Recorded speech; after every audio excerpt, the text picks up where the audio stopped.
l'équation cartésienne de droite est sous la forme ax plus by plus c égale à 0. Connaissant cette équation, il est possible de représenter graphiquement une droite dans un plan muni d'un repère. Dans cette vidéo, je vous apprendrai à tracer des droites dans un repère. Bonjour et bienvenue dans le cours de maths de El Professeur Karim.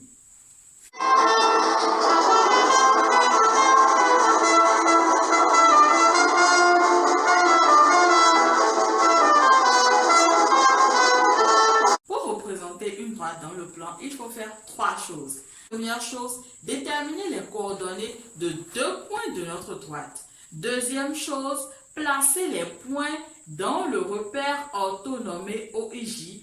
Et enfin, troisième chose, tracer la droite.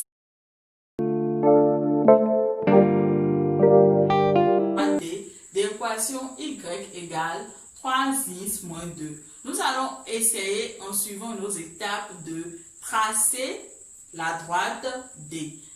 Première chose, nous allons déterminer les coordonnées de deux points de la droite D. Donc, nous allons prendre, pour déterminer les coordonnées de deux points de la droite, il suffit simplement de prendre des valeurs pour x et de calculer y. Je prends par exemple le point A. Je prends le point A de coordonnées x A, y A. Pour x A égale par exemple à 1, y A est égal à quoi? Y A est égal à 3x, donc 3x de A.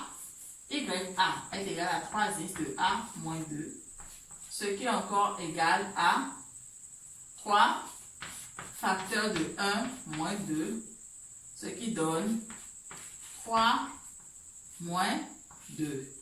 Ça fait y de A égale 1. Ainsi, nous avons quoi? Nous avons x de A égale à 1, y de A égale à 1. Donc, le point A a pour coordonnées 1, 1. Nous allons faire la même opération pour un point B de coordonnées. On va prendre x de B par exemple égal à 0. Tout calcul bien fait, lorsque nous prenons x égale à 0, nous avons y qui est égal à moins 2. Donc là, nous avons quoi? Nous avons deux points de la droite D, le point A de coordonnées 1, 1 et le point B de coordonnées 0, moins 2. Nous allons passer à la deuxième étape. Nous allons placer les points A et B dans notre repère orthonommé OIJ. Pour cela, vous avez le choix. Vous pouvez utiliser le compas ou l'équerre. Mais moi, je vous conseille d'utiliser le compas parce que c'est beaucoup plus rapide et beaucoup plus précis avec le compas. C'est le point A de coordonnées 1, 1. Nous allons prendre x égale à 1 et y égale à 1. Je pose la pointe sèche ici et en 1. En x égale à 1. Je mets la craie en x égale à 1. Hein? Je ramène la pointe sèche en y égale à 1 et je fais un arc de cercle. Un premier arc de cercle. Je fais la même chose. Je pose ma pointe sèche en x en 0. Je ramène la craie en y égale à 1 et je fais la même opération. Donc, notre point A se trouve ici. Voilà le point A. Ensuite, nous allons placer le point B. Le point B a pour abscisse 0 et pour ordonnée moins 2. Le point B se situe sur l'axe des ordonnées. Tous les points qui ont pour abscisse 0 se situent sur l'axe des ordonnées. Donc, le point B est là. Y égale moins 2. Nous avons deux points du plan. Nous pouvons tracer notre droite. Il suffit juste de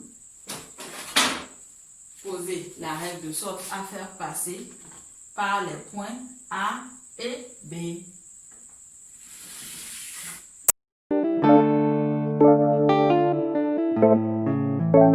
La droite d'équation y égale 1 demi de x moins 2.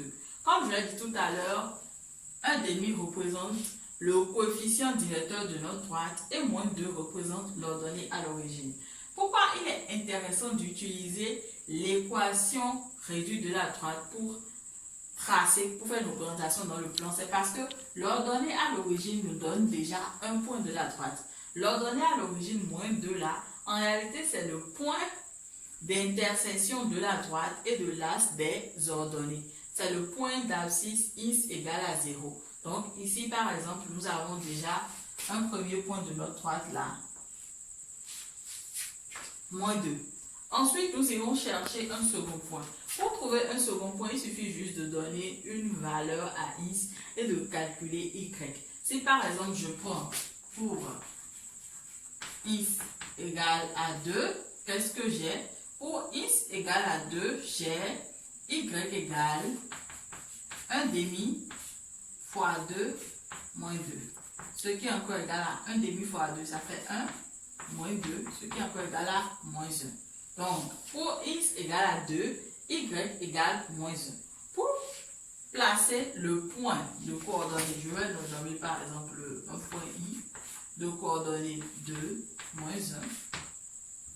Pour placer par exemple notre point i, il nous faut d'abord marquer l'abscisse 2 et l'ordonnée moins 1. Nous avons ici 2 et là moins 1. La deuxième étape, nous allons utiliser notre compas. Qu'est-ce qu'il faut faire? L'idée, c'est de tracer un parallélogramme avec les deux côtés là consécutifs. Ceci est un côté de notre parallélogramme, ceci là est un côté de notre parallélogramme. Donc, nous allons faire exactement comme si nous voulions tracer un parallélogramme en connaissant ces deux côtés consécutifs. Donc, qu'est-ce que nous faisons? Nous allons prendre la longueur de... On met notre point sèche en 0 et on essaie de ramener ça en 2. Donc, on fait ça. La crête pour la mettre en 2. Très bien. Donc, nous ramenons la pointe sèche au point d'ordonnée moins 1. Nous faisons un premier arc de cercle. Ensuite, nous prenons la distance 0 à moins 1 que nous ramenons au point d'abscisse 2. Et nous faisons un deuxième arc de cercle. Et notre point I est le point d'intersection de nos deux arcs de cercle. Donc, le point I est ici, là. Le point I est là. Et nous avons également un autre point de notre droite qui est le point moins 2. Comme ça, nous allons tracer la droite. Il suffit juste de tracer la droite passant par nos deux points.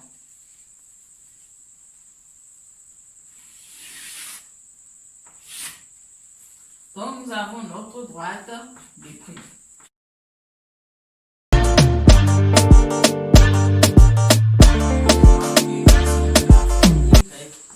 Égale à une constante. Je prends par exemple la droite d'équation y égale à 2.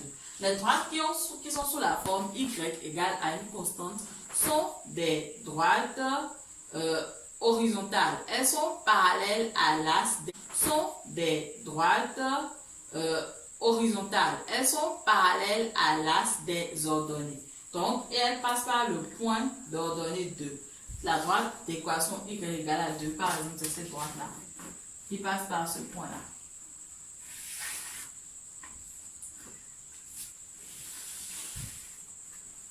Et une autre forme de droite, ce sont les droites d'équation qui sont une équation de la forme x est égal à une constante. Je prends par exemple x égale moins 1.